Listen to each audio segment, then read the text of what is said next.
Hello, everybody. Mm. Echo. All right, take care of it.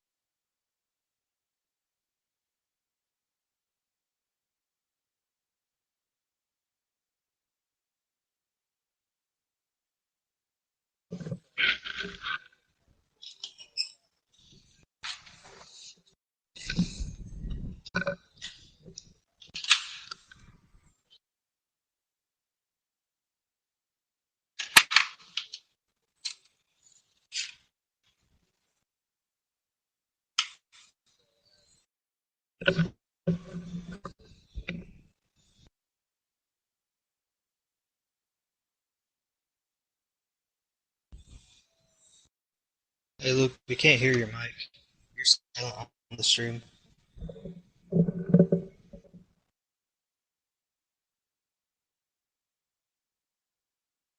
Yeah, I'm here.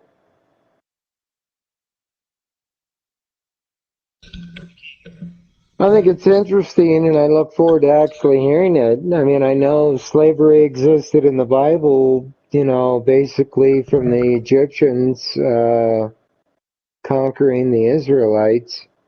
So, I mean, I know it's happened for years. And there's still some third world countries that still use slavery.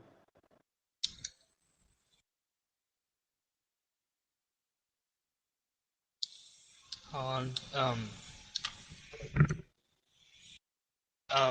I'll speak. I'll speak at the end of it later, but I can't hear you at all. Like your mic's completely muted on stream. Are you streaming, Luke?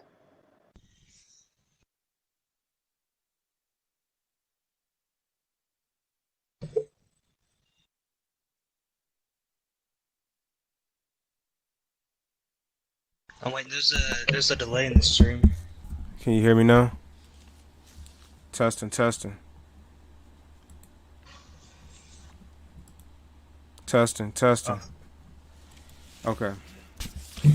So we're going to talk about, does the Bible condone slavery? So everybody, said their points. So let's get, all right, I can hear you. okay, so let's get into our teaching on slavery. So what is slavery? That's important to understand. And slavery, this should be tackled, and a lot of people need to know, like, when it comes to slavery, we have to define the terms what is slavery. Because when we say, does the Bible condone slavery, it sounds wrong. It does. It does condone slavery, very much. But what is, a slave? A slave is, by our modern definition, based off of how society defines it. It defines it, as, selling a person's, rights or individual freedom. Like their whole essence, their whole soul, their whole being. That's how we define it today.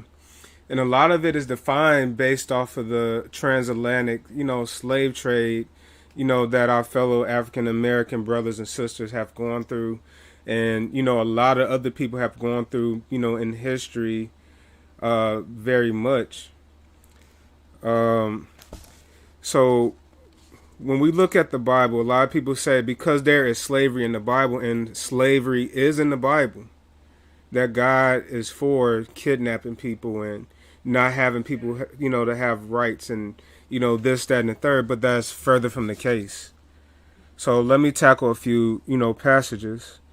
When we look at Nehemiah chapter 5, and I'm going to pull it up. When we look at Nehemiah chapter 5, and I'm going to pull it up, Nehemiah chapter 5, and we're going to go to verse 5 through 9. Now yet our flesh is as flesh of our brothers, our children as their children, and lo, we bring into bondage our sons and our daughters to be servants. And some of our daughters are brought unto bondage already. Neither is it in our power to redeem them, for other men have our lands and vineyards. And I was very angry when I heard their cry and their words. Then I consulted with myself, and I rebuked the nobles and the rulers, and said unto him, Ye exact usury, every one of his brothers, and I have set great assembly against them. And I said unto them, We, after our ability, have redeemed our brethren, the Jews, which were sold unto the heathen, and will ye even sell your brethren? Or shall they be sold unto us? Then held their peace, and found nothing to answer. Also I said, It is not good that ye do, ought ye not to walk in the fear of our God, because of the reproach of the heathen to our enemies. So right then and there, in practice, God does not, like selling of slaves or selling of people, as property. But does the Bible, condone that action? In certain cases, it does. But before I go that, we see in the Old Testament that God, wants us to treat each other as individuals, which we see in Jeremiah, the 34th chapter. In Jeremiah, the 34th chapter, it says this. And I'm going to verse number 12. And we see the mindset of Jeremiah, and we're going to go to Job too. It says this, verse 12. Therefore the word of the Lord came to Jeremiah from the Lord, saying, Thus saith the Lord, the God of Israel, I have made a covenant with your fathers in the day that I brought them forth out of the land of Egypt, out of the house of bondage, saying, what did he say? At the end of 7 years, what? Let ye every man go his brother and Hebrew, which have been sold unto thee. And when he had served 6 years, thou shalt let him go free from thee. But your fathers hearken not unto me, neither incline their ears. What? And ye were now turned, and had done right in my sight, in proclaiming liberty every man to his neighbors, and ye have made a covenant before me in the house which is called by my name.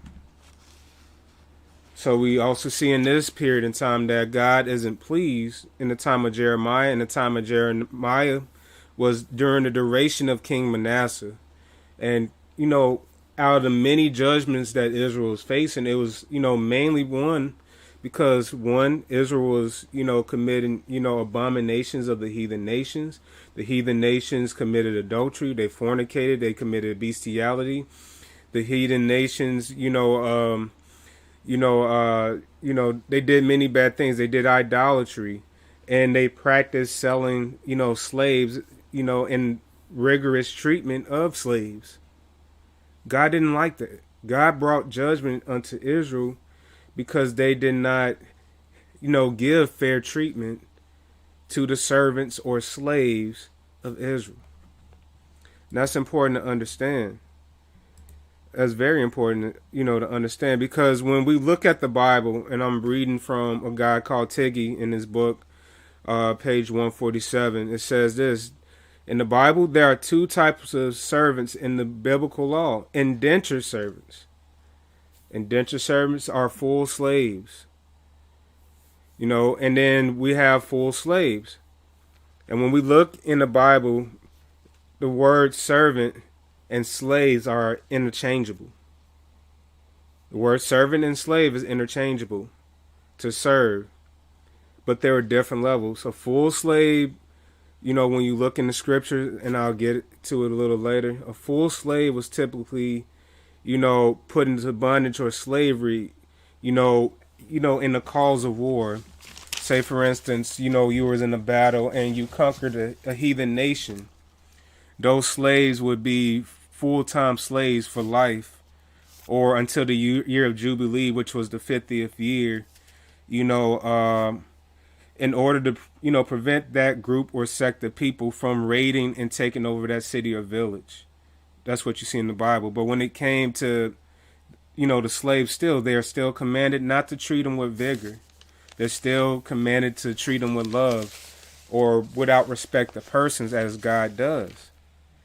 Because we see that servitude, I'm going back into servitude, was an acceptable fact of life in Israel, as it was in, everywhere in the ancient world. Furthermore, Full life slavery is a principle limited to foreigners. Israelites may only become indentured servants, and many may not be held against their wishes.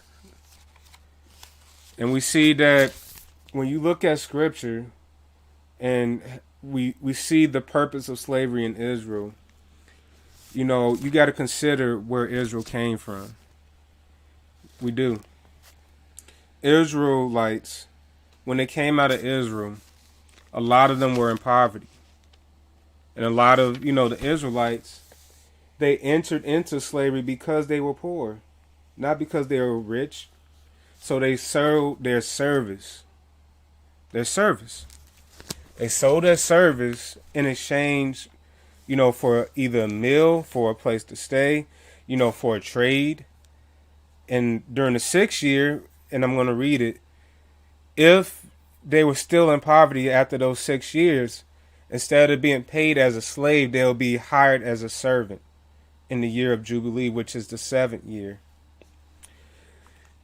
which we see in Leviticus 25, verse 39, Deuteronomy 15 and 12, and Deuteronomy 28, 68. So let's get into it. We're going to go to Leviticus 25. I'm going to pull it up on the screen. Leviticus 25. And this is the outline of how slavery was practiced in the Bible. Let's see.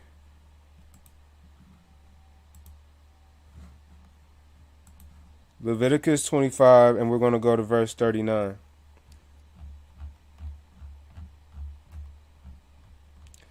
It says this: And if thy brother that dwelleth with thee be waxen poor, and be sold unto thee, thou shalt not compel him to serve as a bond servant.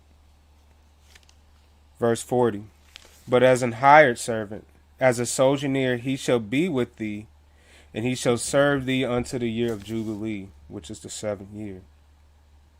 And then shall he depart from thee, both he and his children with him, and shall return unto his own family, and unto the possession of his fathers he shall return. So when it came to Israelite servants that weren't like prisoners of war, after 6 years of service, the 7th year, that person would be free on the year of Jubilee. That's important to understand. Why? 42. For they are my servants, which I brought forth out of the land of Egypt. They shall not be sold as bondmen. Thou shalt not rule over him with rigor, but thou shalt fear thy God. Both thy bondmen and thy bondmaids which thou shalt have, what? Shall the heathen that are round about you, they shall be ye buy bondmaids and bondwomen. Moreover, the children of the strangers that do sojourn with you, of them that ye shall buy, and their families that are with you, which they begat in your land, and shall be your possession. And ye shall take them as your inheritance after your children, to inherit them for a possession. They shall be your bondmen forever. But over your brethren, the children of Israel, ye shall not rule over them with rigor. Okay, so we're going to get into that portion a little bit later, which when we go into Deuteronomy, we see that these slaves of other nations were prisoners of warfare, you know, direct enemies, you know, of Israel. We'll get into that later. 47, and we're going to talk about, you know, what if you're poor, you know, biblically in slavery, and you can't afford to live after, you know, your 7 years are complete? What happens? Leviticus 25:47 says this: If a sojourner or stranger wax rich with thee, let thy brother that dwelleth with him wax poor, and selleth him unto the stranger or sojourner by thee, or the stock of the stranger. After that he is sold, he may be redeemed again. One of his brothers may redeem him. So if I'm poor and I got a rich cousin, my cousin can, you know, buy my freedom, pay off my debt. With the Israelites and with regular bond servants. Anybody can purchase your freedom by paying off your debt, and this is not transatlantic, slave trade. This is, treating people as hired servants, not as, you know, properly treating people as if they're animals. And it says this: either his uncle or his son may redeem him, or any that is nigh of kin unto him, or of his family may redeem him, or he is able, he may redeem him. Verse 50. And he shall reckon with him that brought him from the year that he was sold unto him the year of Jubilee. The price his scale shall be according to the number of the years, according to the time of the hired servant should be with him. So if someone wanted to purchase or pay off your debt, because this was based off of debt, this was based off of like a country, like a contracting agreement. It's kind of like having a salary in a sense. For this 1 year period of time, I'm going to make this set amount, and I fulfill my contract. And that's the same thing, say for instance with athletes. I signed this contract for 5-6 years. After I complete my contract, I'm free to go. I'm a free agent. I can do whatever I, want to do. I can sell my services to someone else. It's more of a contractual, agreement rather than, I'm, kidnapping people and making them slaves, which was illegal in the Bible. Verse 25:51. There be yet many years behind, according to them, he shall give unto him the price of his redemption, money that he was bought for. And if there be few years unto the year of Jubilee, then he shall count with them. And according to his years, he shall be given the price of his redemption. And as a yearly hired servant shall be with them. So if he's after the year of Jubilee, you cannot force your brother back into slavery. Verse 53, it says, and as a yearly hired servant, he shall be with them. So if I'm still poor, biblically, I can't be like, well, another 6 years. No.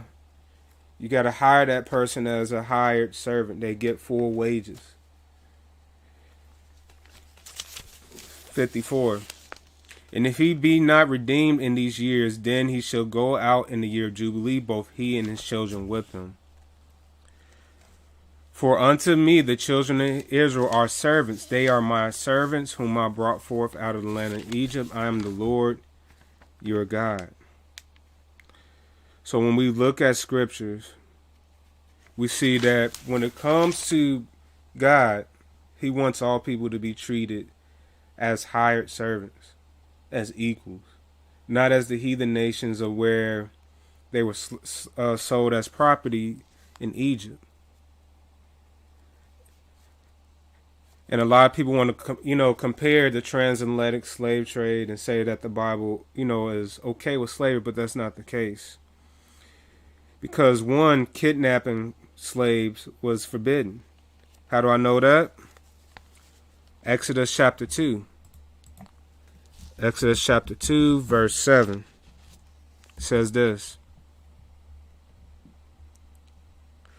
Then said his sister to Pharaoh's daughter, shall I go and call thee a nurse of the Hebrew women, that she may nurse thee? I got the wrong verse. No, I got the wrong verse. Okay, that's okay. That's Exodus 21:2. I'm sorry. Dang.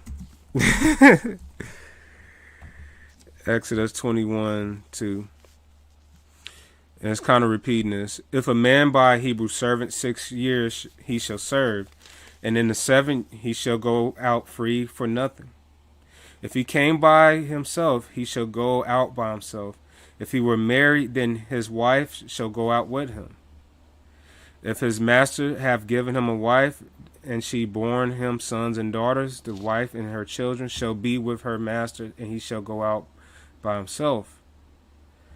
If the children shall plainly say, I love my master, my wife, I will not go out free, Then his master shall bring unto the judges, he shall bring him to the door, or unto the doorpost, and his master shall bore his ear through the annel, he shall serve him forever.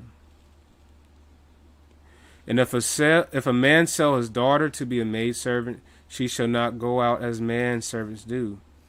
If she please not her master who have betrothed her to himself, then shall he let her be redeemed. To sell her to a strange nation, he shall have no power, seeing that he have dealt deceitfully with her. And real quick, this is saying, like, if the woman doesn't want to be, if the woman bears children to their master, like if they have sexual relations, which was very common, which are concubines, they have full rights as a wife. If that woman doesn't please the master, that she don't bear him children, she's, able to be set free, completely. If they're, not in any love with one another. And that's dealing with women slaves. And if he have betrothed her unto his sons, he shall deal with her after the manner of daughters. If he have taken him another wife, her food, her raiment, and her duty of marriage shall not be diminished. So if a man, for instance, back in that time, because times were different back then, if they had, women concubines that were servants and they got sexual and, they got married and they bore children because they were polygamous back then. That happened. If, say, for instance, I didn't love that wife. I just slept with that wife, for children purposes. She bore me children, or if I married her, regardless of how I feel, I can't put her away. I can't, abandon her. I have to give her food. I have to, if she wants, is wanting for sex, I have to provide that. I have to provide her clothing. That will not diminish when it comes to biblical, slavery. If she doesn't want to be with me, I have to let her go free. If she fulfills her years, I have to let her go free. Same thing with men. After 6 years, after they complete their work or their contract, because it's like contracts, you're free. It wasn't like a sex, a sex ring of where, if the woman, didn't want to sleep with you, they were forced to. If they didn't want to be with you, you had to let them free after that, duration of that 6 years. If they bore children and you didn't like her and you just did it and married her, you have to still provide for that woman. You still have to be a husband to her. You still have to take care of the kids, clothe her, and fulfill your marriage, duty. And it says in verse 11, if he do not these things unto her, then shall she go out free without money. So we see that happen. I know I'm jumping, a little bit all over the place. So he shall go without money. And we see that you can't sell these women. You can't sell, your daughter to strange nations. You can't sell a woman to other people. You can't, once you lay with them or once you're, married to them or whatever you do, you cannot sell these women. So it's not a sex ring in the Bible. God is against that. So these people had rights. You couldn't just sleep with women all you wanted to. You had to treat them like a human being. If you bore them children, you had to take care of the children and you had to take care of the wife. With the man, 6 years or after they fulfilled their contract, they'll be freed. And that's important to understand. Now let's get into the prisoner of war thing. That's in Deuteronomy chapter 20,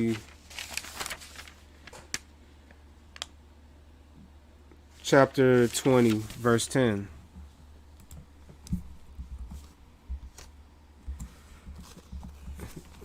It's dealing with the other nations, the full slaves. It shows, the clause of, when you take, slaves. And it's kind of like how we have the prison system set up today. If you do crime, if you're a rebel, have y'all ever heard of Guantanamo Bay? Or where they keep people in ISIS and, all those rebels that warred and physically try to attack, infringe on a nation. That's kind of, what that was. They weren't allowed to be free because when you think about it, you see these people should be your slaves forever. Why is that so? They're enemies of the state, in a sense. After you conquer a nation, or when you see it biblically, it was always, Israel say, let's have peace. They didn't want to have peace, and they were forced to take over. Then, if they didn't emasculate the men, like kill all the men and leave the women behind, those people left over would be bond servants. Why? Because those people cannot be trusted in your nation. Same thing here. Can we trust ISIS in our nation? If they're, publicly trying to destroy us? Nah. They're in prison. They're used for work. They're used to, kind of like it is here. You commit a crime back then, you had to restore it, or you had to pay it back, or you'd be treated as a hired, not a hired slave, as a bond servant till your debt was repaid or till your crime was fulfilled. It's the same concept. Deuteronomy 20:10. When thou comest nigh unto a city to fight against it, then proclaim peace unto it. So they couldn't just go and, take over any land.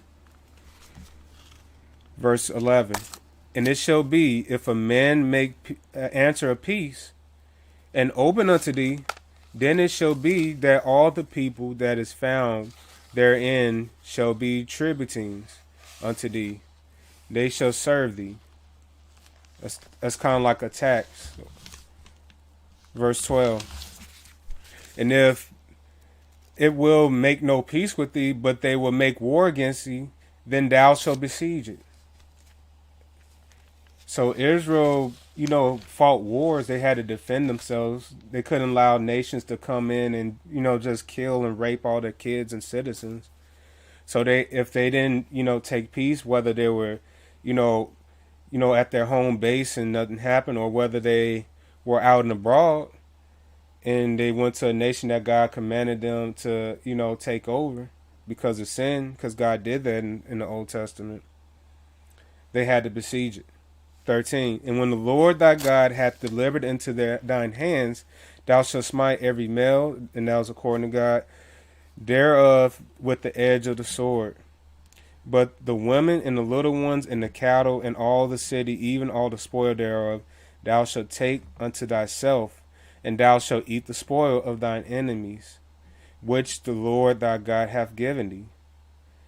Thus thou shalt not do unto all the cities which are very far off from thee, which are not the cities of these nations. So this is not a common practice. Like, these are dealing with, the nations that God, commands, like we see with the Canaanites. But with the Canaanites, God, commanded them to be utterly destroyed for the sins that they do. And you see that here. But thou shalt not utterly destroy them, namely the Hittites and the Amorites, the Canaanites, the Perizzites, the Hivites, the Jebusites, and the Lord thy God have commanded thee. Why are they taking over these lands? It's not for no reason. Verse 18, that they teach you not to do all their abominations, which they have done unto their gods. So should ye sin against your Lord God. When thou shalt besiege a city a long time, and making war against it, and take it, thou shalt not destroy the trees thereof by forcing the axe against it, for thou mayest eat of it, and thou shalt not cut them down. For the tree of the field is a man's life, to employ them in siege. Only the trees which thou knowest that they be not trees for meat, thou shalt destroy and cut them down. And thou shalt build bulwarks against the city that maketh war with thee, until it be subdued. So when it came to these full-time servants, biblically, They weren't just any and everyone. They were more so prisoners of war, similar to how other nations practice it, as Romans. You don't allow people that just attacked and fought you to be freed immediately in any circumstance. Why? They're going to revolt. They might kill your citizens. They might, murder your daughter, brother, try to, rape them within your own cities. That's foolishness. There's a reason behind it. So biblically, in order to combat that, instead of killing the people all the time, you put them into, bondage or servitude, or where, they had rights biblically. They wouldn't be free, but they're served under a non-vigorous master biblically until the year of Jubilee of the 50th year, not the 7th year, which the Hebrews dealt with. So we see that. So we see that, biblically, that happens. But we also see in Exodus 21, if a slave is injured, what happens? They're to be freed. Or their wages would be paid until their injuries or wounds are healed. See that in Exodus chapter 21, verse 19 through 21. We also see that, in Job, the mindset that a person should have and how God thinks about slavery in Job 31, verse 13. And I want y'all to hear this.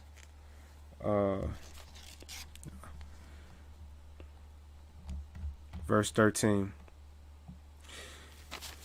If I did not despise the cause of my manservant or of my maidservant when they contended with me, what shall I do when God riseth up? Remember, maidservant, servant, slave, they're all exchangeable with slave, indeed. Thank you. They're all, correlated with slave. What then shall I do when God riseth up, and when he visit me, what shall I answer him? So when a slave contends with you, how will God want me to deal with it? Did not he make me in the womb make him? And did not fashion us in the womb? If I have withheld the poor from their desire, or have caused the eyes of the widows to fail, or have eaten my morsel myself alone, and the fathers have not eaten of it thereof. For from my youth he was brought up with me. These slaves, they're born in the same, not always the same womb. They're born from a woman. They have a mom and dad just like I do. They bleed like I do. So God, from Job, shows that the servants, the rich, the poor, because Job was a rich man, there's no difference in God's eyes between them.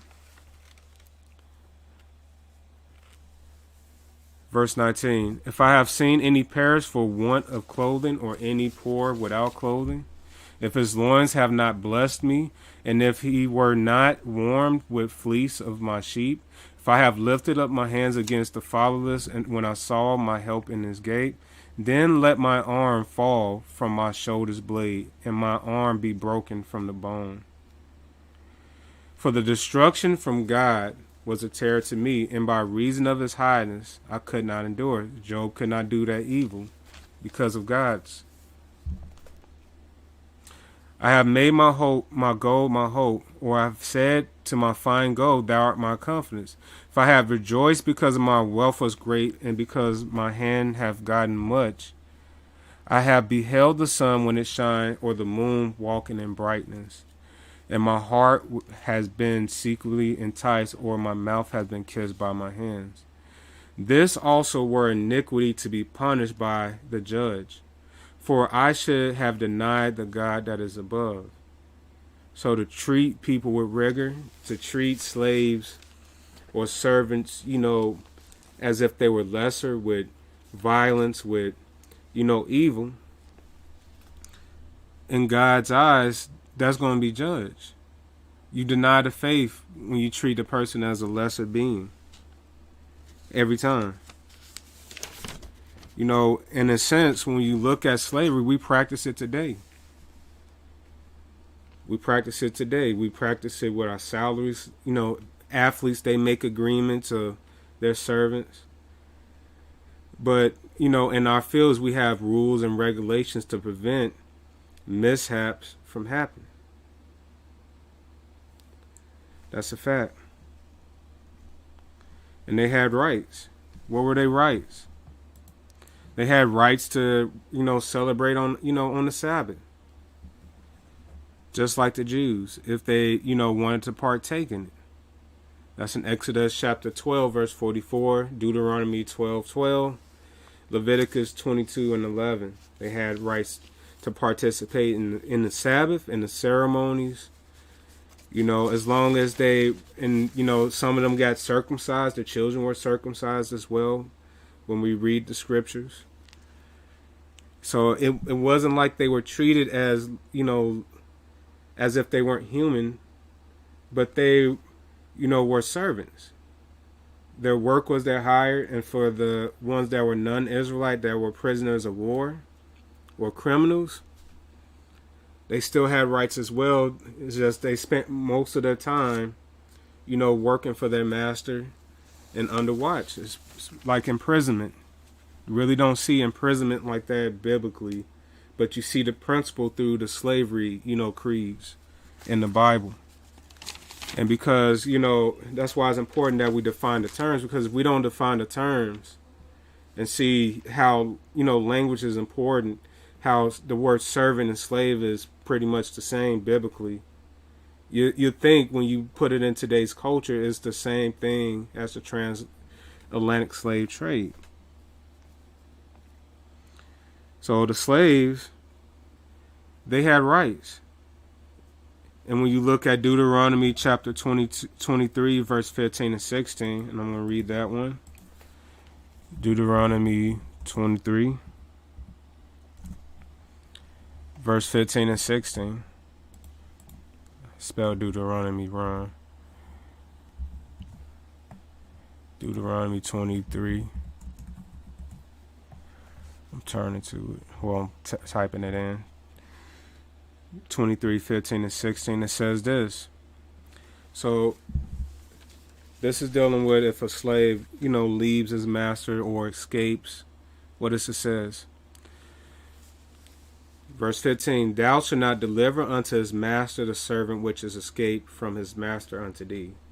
So if a slave leaves his master, you wasn't supposed to kidnap him and bring him back to that master. That's both slaves. 16, he shall dwell with thee, even among you, in that the place which he chose in one of thy gates, where it liketh him. Thou shalt not oppress him. So if it's a known slave, you're not supposed to press him, and you're not supposed to kidnap him and bring him back to his former master if he left. That's Bible. Yeah. You got anything you want to add? Okay. I'm waiting on NRG to join, but it's all right. I ain't tripping. What's up?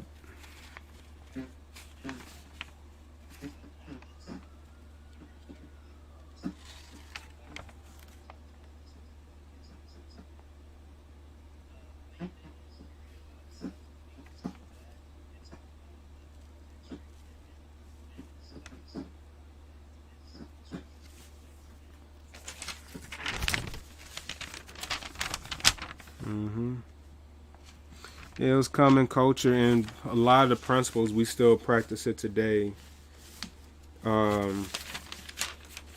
It just seems different because he used slave, and when we hear that imagery slave, we always think of roots and ships, and these African or people in the slum people, just treated as if they're not human beings whatsoever. But when we look throughout the scripture, that's not the case. They're not to be treated with vigor. And when we look at the mindset of Christ, which is most important, we see that Christ wanted, puts no difference between people. Slavery, in a sense, is not the will of God. Exodus 16, I'm going one more point when it comes to kidnapping. So if you kidnap a person, let's see what happens. And he that stealeth a man and selleth him, or if he shall be found in his hand, he shall surely put to death. So if you kidnap a slave, what is your punishment? Death. You die. You're not supposed to steal people. You're not supposed to kidnap people. If a slave escapes, you're not supposed to, get him and bring him back to his master. All those are violations, whether they be indentured servant or full servant. That's Bible.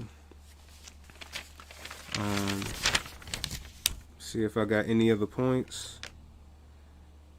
Okay, that's most of them for the Old Testament. I have others, but I don't want to be too long, just in case my speaker comes in, which I'm waiting on. The New Testament, in slavery.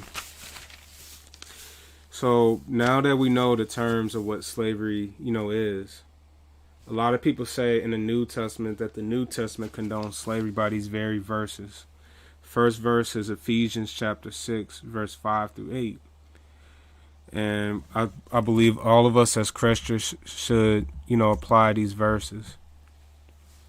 Ephesians chapter 6, it says this. Let me skip a chapter. I know. It says this.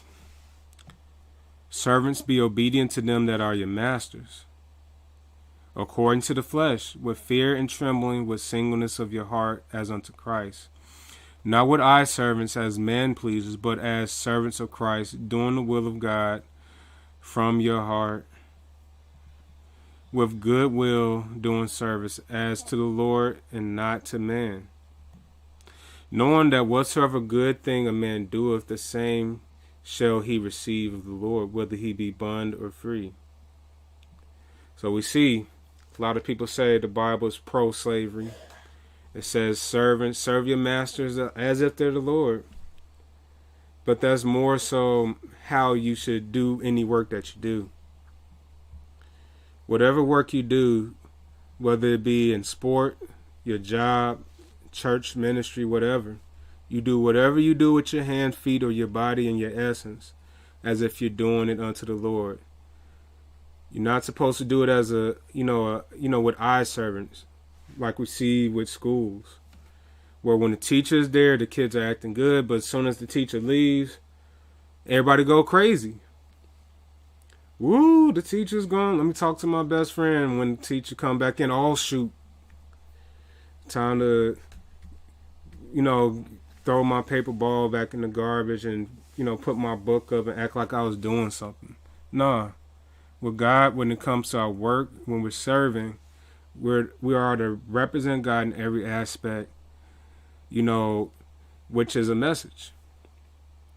And not only that, the verse after in verse 9 says, and ye masters do the same to them, for bearing threatening, knowing that your master also is in heaven, neither there is respect of persons with them. So when it comes to God, one, the servant is to serve with the best of his ability. And the master is not to treat his slaves or servant with rigor. They're not supposed to threaten people. And they're just like Job. They have to consider, if I treat my slaves or my servants or my workers, because that's what they are now. Your workers is, the equivalent to servant today. Or hired servant today. Your worker, your employee. It's the same concept, but different culture. You pay them. You're not supposed to treat them with rigor. If you treat your employees wrong, God sees that. So there's a burden, on the servant to do right unto his master, and it is a burden for the master to do right unto his servant. And we practice these same principles today. There's not much difference. The only difference is shameable to do what the transatlantic slave, period, was, or where we treat people as if they're animals, not human beings. But we have the same thing happen today. A lot of us have bosses that treat us like crap, try to get us fired, try to get us to break and breach our contracts. Do you think God doesn't see that? Same principle. Same thing that happened back then happens now, just different wording, different context. And we see this very same principle in Colossians chapter 3, verse 10. And I'm almost done. And have put on a new man which is renewed in knowledge after the image of him that created him, where there is neither Jew nor Greek, circumcision, uncircumcision, barbarian, Scythian, bond or free, but Christ is in all and in all. Put on therefore as the elect of God, holy and beloved, bowels of mercy, kindness, humbleness, meekness, longsuffering, forbearing one another, forgiving one another, if any man have a quarrel against thee, even as unto Christ forgave you, even so ye do. And we see that same principle, in Ephesians 1 Timothy chapter 1, 1 Corinthians chapter 7, verse 20. We're all purchased with the freedom of Christ.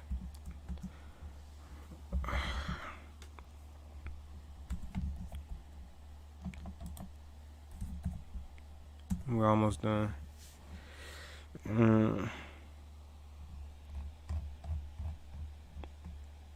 Let every man abide in the same calling wherein ye were called.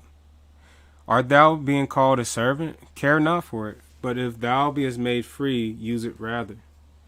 For he that is called in the Lord, being a servant, is the Lord's freeman. Likewise, also he that is called, being free, is Christ's servant. Ye are bought with a price. Be not ye servants of man. Brethren, let every man wherein he's called therein abide in God. So wherever you are, abide in God. Now concerning virgins, I have no commandment of the Lord, yet I give my judgment, as one that have obtained mercy of the Lord to be faithful. And let's see.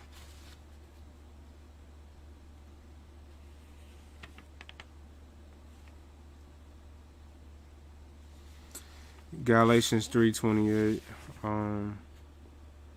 Colossians 3:23.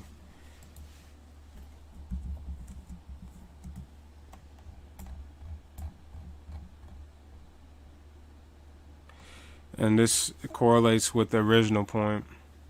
Servants, obey in all things your masters do according to the flesh, not with eye servants as man's pleasers, but in singleness of heart fearing. And whatsoever you do, do it heartily, as to the Lord, and not unto man. So whatever you do, do it with the best of your might. Knowing that the Lord ye shall receive the reward of his inheritance, for ye shall serve the Lord Christ. But he that doeth wrong shall receive for the wrong which he hath done, and there is no respect of persons. So how does God judge? God judges without respect of person. When we serve, whether it be on our job, whether we're salary paid, or whether we're, working minimum wage, or whether we're working, whether we're in prison and we're getting pennies on the dollar, which is the concept. We're to do all of our work as if we're doing it unto Christ. That's the biblical concept. Because with God, we're all free in a sense. We're all free. When we die, we're going to be free. We're going to reign with Christ at the end of the day. That's Christ's, intent. We're free from the bondage of sins, and we're free to serve Christ. And as I close, when it comes to it, when we look at God, he's no respecter of a person. He loves all people. slavery is in place simply because of man's heart. When you think about it, God isn't for slavery. God's intent, when you look at these commandments, when you look at these covenants, is for all men to be free. All men, not just some, all men to be free. Free from sin, free from the bondage of it, free from bringing people to poverty, free from treating people with vigor. God loves everybody. Salvation is without respect of person. That's why the word says that there's no Jew nor Greek, no bond or freeman, no male nor freeman in Christ. If we put on Abraham, we have Christ. So does the Bible condone slavery? It does, but not in the context, of treating people as if they're not human beings or individual, but it's done in the context of work and imprisonment of rebels and slaves. And that's the end of the stream. All right, so